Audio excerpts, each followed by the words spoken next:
Le bar des supporters sur Maritima, bonsoir à toutes et à tous avec l'entraînement qui a repris cet après-midi. Jean-Louis Gasset avait donné une petite journée et demie de repos à ses joueurs après les deux belles victoires de la semaine dernière. Bonjour Karim Attab. Salut les amis. Bonjour Jacques Bail. Bonjour les gars. Une petite journée et demie de repos parce que la semaine dernière... Ça t'a plu ça Ça t'a plu hein, ouais. Il a annoncé en conférence de presse, après une question de votre ami. Exactement. Et donc, avant de répondre, il a commencé à faire le... Non, mais pourquoi vous lui avez donné une parce que justement, la semaine dernière a été dense. Ah, ils ont fait une semaine à 6 jours. Et émotionnellement. Oui, non, mais c'est bien. De toute façon, après, je vais faire un parallèle qui ne se fait pas, mais c'est comme avec les animaux. Pour certains animaux, après, quand tu fais quelque chose de bien, tu donnes une récompense. Non, mais c'est vrai, hein, moi, j'ai jamais eu de chien.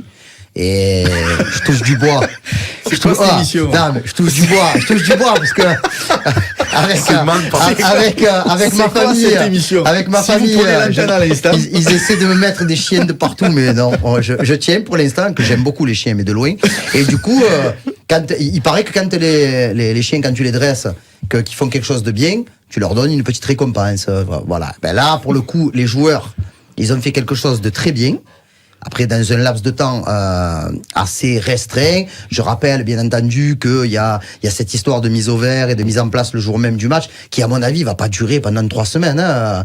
Mais à un moment donné, vu que les résultats ont été au rendez-vous et que la mentalité a été là et que je pense que l'ambiance pendant les 5 jours où ils se sont côtoyés a été quand même plutôt au travail, il fallait bien au moins leur donner un petit peu de temps. Et quand tu n'as pas de match en milieu de semaine comme c'est le cas, ça, il faut le faire. Ça fait partie, ça me fait de... Après, c'est parce qu'il a vu un cirque tout à l'heure. Il a été bloqué par un Zorro, je sais pas quoi. Sans continuer à faire des comparaisons avec le monde animal, ça fait partie effectivement du management de tout entraîneur entre faire souffler son équipe, les récompenser ou au contraire les remettre au taf quand c'est nécessaire. Exactement, on appelle ça de l'intelligence, de la gestion humaine. Karim, il nous expliquait, il y a une mise au vert. La mise au vert, elle te permet aussi de faire des têtes à tête. Il y a besoin de discuter avec tout le monde. Il faut du temps pour ça. Donc le fait de les garder là-bas, tu peux discuter avec tout le monde tranquillement, posément, tu n'es pas tenu par la montre. Ça, c'est important. Après, à un moment donné, pour se faire écouter, il faut aussi que les gens ils se reposent un peu parce qu'après tu les saoules. Donc là, tu as eu une victoire, maintenant vous reposez, vous allez en famille, vous allez vous détendre un petit peu et tu réattaques le mardi avec le sourire. Quand je disais à la fin du match à Karim, cette semaine là, pour les joueurs, pour l'entraîneur, mais c'est que du bonheur. Parce que les joueurs, ils se sont régalés. 2 victoires, tu les as détendus. La fatigue, elle disparaît. Parce que quand tu perds, tout le monde, il aime mal ci, mal là. Là, tout le monde a envie de jouer, tout le monde est heureux. Donc, franchement, ça fait du bien. Alors, une petite série très importante. Clermont, Villarreal, Nantes, Villarreal. Rennes. Oui, parce qu'après, il y a une trêve. Même si effectivement on a vu 2 belles victoires la semaine dernière, on a besoin de voir cette confirmation durablement. On a besoin. On reprend un peu espoir en Ligue Europa, parce que c'est vrai qu'avant le match retour du Shakhtar, la condition dans laquelle était englué l'OM avec ses buts encaissés en fin de match, conjugués à la défaite à Brest en supériorité numérique, tu te dis. Ouais, viens, on n'en parle plus de la Ligue Europa, viens, on met ça de côté. Et comme certains ont pu le dire, même si moi je n'adhérais pas trop, ouais, attention quand même à derrière, attention à pas descendre, attention à pas être mis en difficulté. D'accord, voilà. Là, on a l'impression quand même que, et d'une, la dynamique fait en sorte que tu repars sur quelque chose de positif et tu te dis, ouais, alors pourquoi pas. Et ensuite... Bon, bien entendu, le match est tout un symbole avec les retrouvailles avec Marcelino, mais surtout contre une équipe qui, encore une fois, mérite le plus grand respect, mais qui n'est aujourd'hui, entre guillemets, que le 13e de la Liga, et avec qui tu vas pouvoir lutter, je pense, d'égal à égal. Et je répète, Liverpool, Leverkusen, à un degré moindre, l'Atalanta Bergame, je pense que Villarreal n'est pas aujourd'hui du même calibre que ces équipes-là. Donc, ça te donne un petit peu de l'espoir. Et après la Ligue Europa, bien entendu, quand tu viens de gagner des matchs et que tu te retrouves un petit peu plus en confiance, tu te déplaces chez le dernier. Le match n'est pas gagné avant de l'avoir joué, bien entendu. Et tu vas recevoir Nantes qui est pas dans la forme de sa vie. Donc, pourquoi pas. Mais peut-être que dans 15 jours, on se dira, allez, c'est le retour des Doliprane. Comment tu définirais la méthode Gasset, Jaco, de la confiance et de l'amour pour ses joueurs et des choses simples à proposer au niveau du jeu? Non, mais ça, c'est un raisonnement. Je pense qu'il y a beaucoup de gens qui raisonnent comme ça. C'est pas aussi simple que ça, ce qu'il a fait. Il faut voir dans le jeu, Marc. C'est ça qu'il faut aussi s'intéresser. Gattuso, il s'est empêtré dans son schéma. Gattuso, il avait des obligations avec le président de ne pas faire jouer certains joueurs, notamment avec Gay. Il y a eu l'histoire au clos. Il y a eu beaucoup de choses. Lui, il est arrivé. Il a dit, voilà, ce qui s'est passé avant, c'est une chose. Moi, ça en est une autre. J'ai un contrat à faire. J'ai des objectifs à garder. La mission est compliquée. Moi, la mission est compliquée. Si vous, en plus, vous mettez des bâtons dans les roues, donc on part sur une autre dynamique. Ensuite, dans le jeu, beaucoup de choses ont changé. Beaucoup. Quand on le dit déjà, les relances au pied, c'est énorme. Combien de fois il y avait ces relances basses, on se mettait en danger pour l'OPS plein axe. Chaque fois, tu avais les cheveux qui se dressaient sur la tête. Sur les coups de pied arrêtés, les défenses en zone. Le fameux 3-5-2. On s'adapte à l'adversaire. C'est-à-dire que quand il y a des blessés, des suspendus, on est capable de changer de schéma tactique. Il y a plein de choses. Et tu rajoutes à ça le parler français, parce que ça c'est important. Quand Karim nous expliquait que des fois en conférence de presse, sur un mot qui avait été dit, ça change la phrase. Peut-être qu'il y a des choses qu'on n'a pas très bien compris. Les joueurs, c'est pareil. Ensuite, tu rajoutes à ça un adjoint.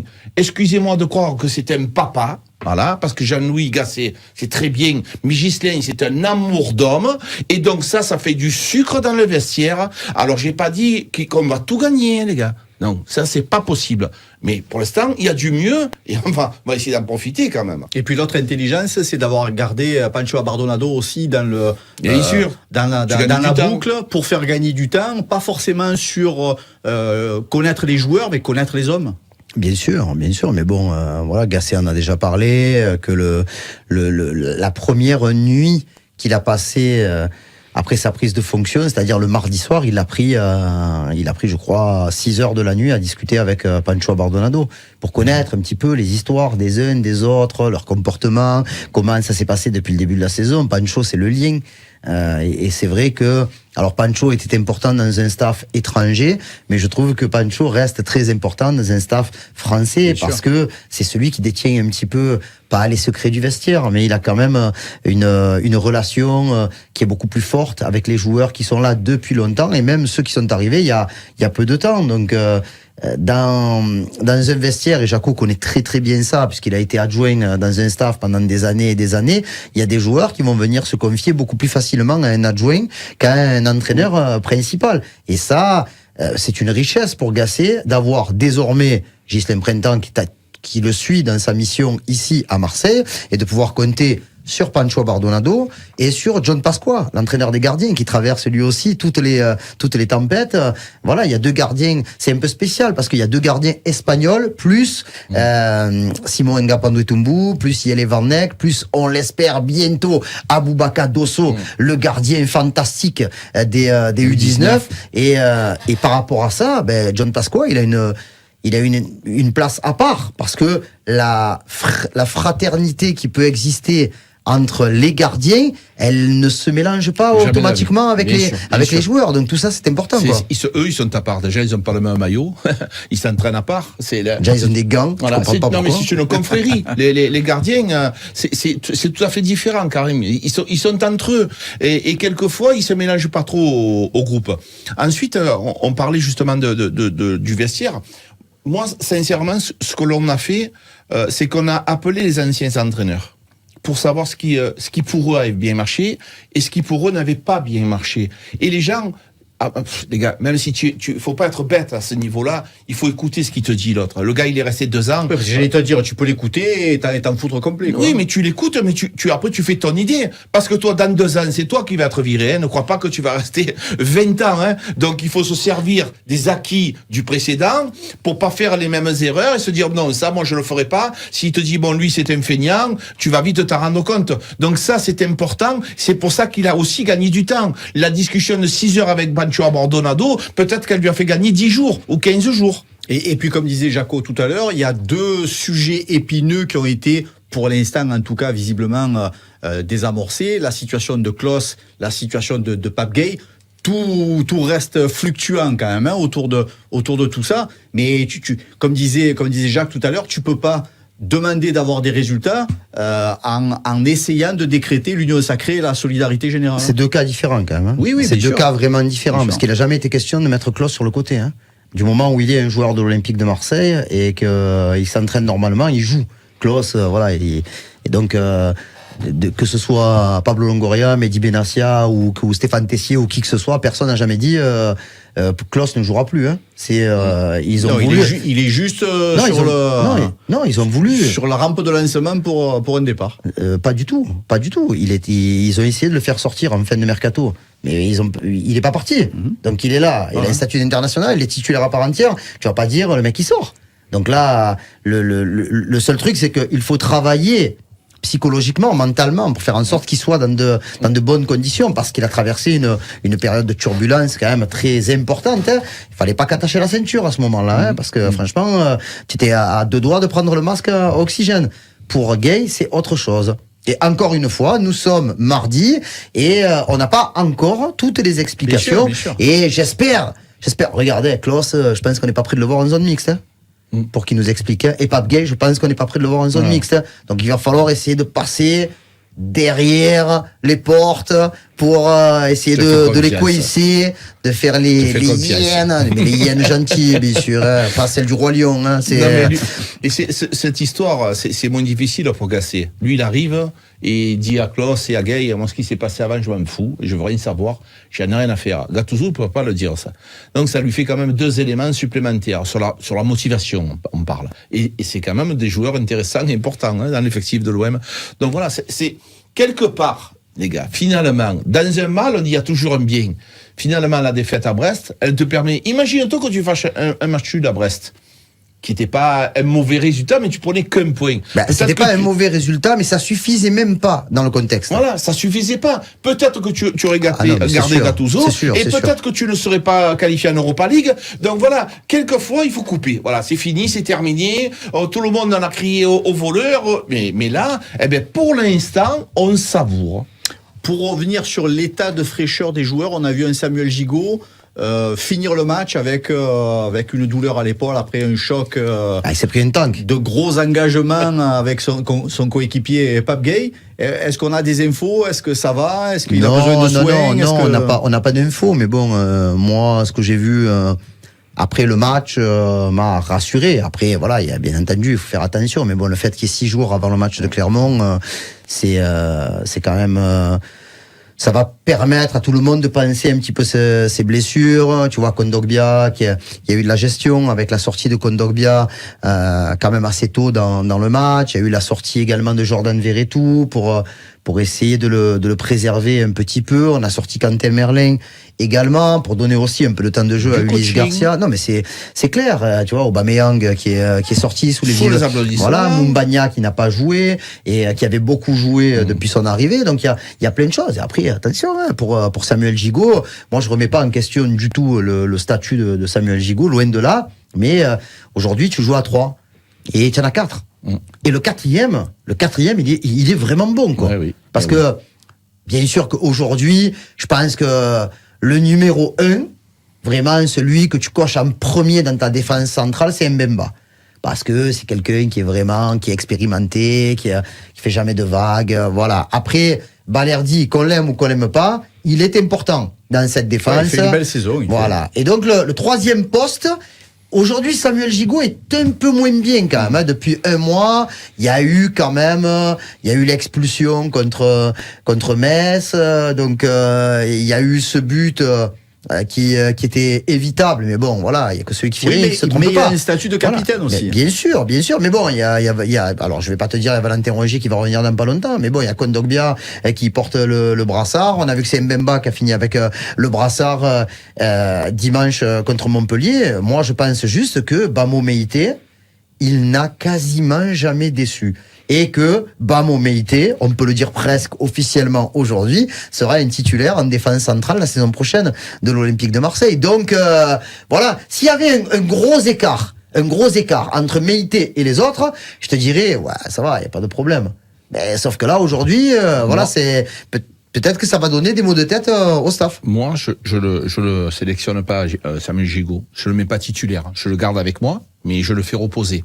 Samuel Gigot, c'est un affectif, c'est quelqu'un qui nous a tout donné, qui nous a donné énormément d'énergie et trop d'énergie. Il se laisse déborder émotionnellement. Oui, mais attention, c'est pas lui faire offense, parce que c'est pas simple ce qu'il y avait à gérer. En tant que capitaine, il a dû recevoir des vagues. À un moment donné, il a aussi besoin un peu de respirer. C'est de lui dire, j'ai peur que tu te blesses, parce que au niveau émotionnel, il y a eu beaucoup de décharges qui sont arrivées. Il n'y a pas de match cette semaine, Jaco. C'est ça le problème. Le problème, il vient de là. Si tu enchaînes tous les 3 jours, là, c'est pas le cas cette semaine. Personnellement, tu t'entraînes avec tes copains, voilà, tu te reposes. Ce qui s'est passé contre Montpellier, il y a eu beaucoup d'agressivité, hormis ce qu'il a fait, ça arrive à tous les joueurs de football, de rater un ballon, ça c'est pas le problème.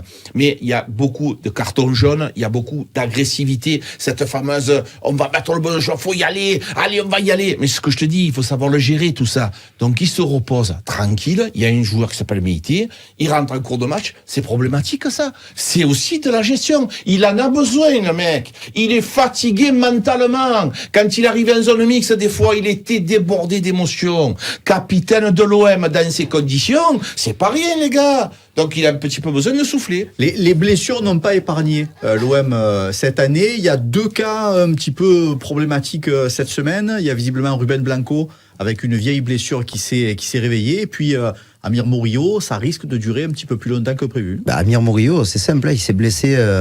je crois que c'était le 21 janvier lors du déplacement à Rennes en Coupe de France. Donc il a eu un problème au niveau des adducteurs. Il a eu un protocole normal. Il a repris normalement l'entraînement et ça a répété.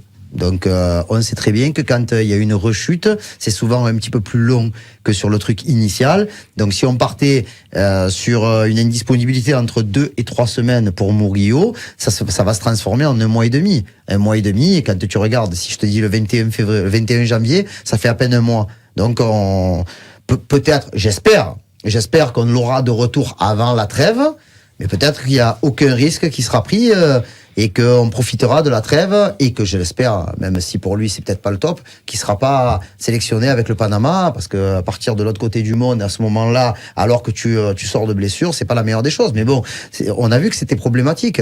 Klaus, il y a une alternative à gauche, il y en a pas à droite, parce que tu n'as pas un deuxième défenseur latéral qui peut jouer pied droit. Donc tout le monde s'est posé la question, pourquoi pas mettre Garcia, mais au final il a pas choisi cette solution là, Jean-Louis Gasset. Jaco, après les 2 premiers matchs, est-ce que tu as l'impression que Gasset a déjà tiré quelques enseignements, pas quelques conclusions, mais quelques enseignements sur le schéma de jeu préférentiel pour lui, les leaders qu'il définit lui depuis son arrivée? Est-ce que tu penses qu'il a déjà des enseignements après les 2 premières victoires? Oui, déjà les enseignements, il les a persuadés, et il est persuadé que Pabé est un bon joueur, déjà, donc c'est pour ça qu'il le veut. Il est persuadé qu'en discutant correctement avec Aubameyang, il y aura des résultats. Il est persuadé que Moumbagna, c'est un joueur solide, et il a persuadé Ndiaye de lui faire comprendre que c'était un bon joueur. Donc voilà, bien sûr qu'il va, et toute la semaine, il voit des choses. Et les joueurs, ils sont en train de s'entraîner différemment. Quand tu les vois jouer, quand tu les vois s'entraîner, tu sais de quoi ils sont capables. Et quand tu sais de quoi ils sont capables, tu peux leur dire, mais pourquoi tu me le fais pas en match, ça? Donc voilà, bien sûr qu'il est en train de se rendre compte. Alors attention, il faut pas tirer de conclusions hâtives comme ça. C'est pour ça que les gens, ils passent toujours du blanc au noir. Ouais, ça y est, Gasset. Non, Gasset, c'est pas fini, les gars. Il a juste gagné 2 matchs. Voilà, il a juste gagné 2 matchs. Mais je vous demande juste, modestement, de tirer le chapeau sur les 2 matchs. Il en arrive d'autres. Après le 3e, on fera un bilan. Mais là, pour l'instant, le bilan, il est bon. Il est archi bon. Donc, les gens te disent, ouais, mais on n'a pas oublié. Mais lui, il va te dire, mais ce qui s'est passé avant. Mais je m'en fous, moi, ce qui s'est passé avant. J'étais pas là. Qu'est-ce que vous êtes en train de me dire? Les banderoles, les ceci, les cela, son âge, pas son âge. Mais ça me fout, le mec. Mais bon, les banderoles, il n'y en a aucune contre le... Oui, mais il y en a eu contre des joueurs après le match le match du Shakhtar. Et le reste, c'est contre la direction. Il s'en fout de tout ça. Voilà. Il fait abstraction. Dernière petite question, parmi les satisfactions de cette année, il y a quand même cette invincibilité à la maison. Quelles sont les explications rationnelles entre ces bonnes stats à la maison et ces difficultés à l'extérieur? Déjà, c'est par le jeu.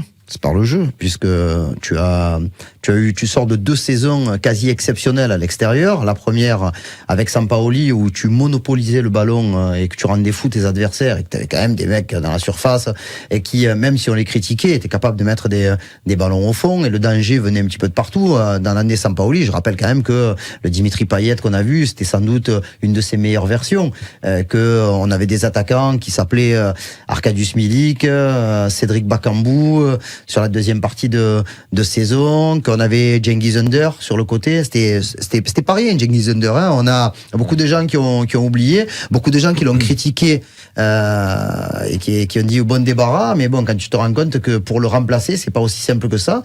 Voilà, et t'avais un vrai gaucher qui jouait à droite, ça aussi, c'était quelque chose de positif.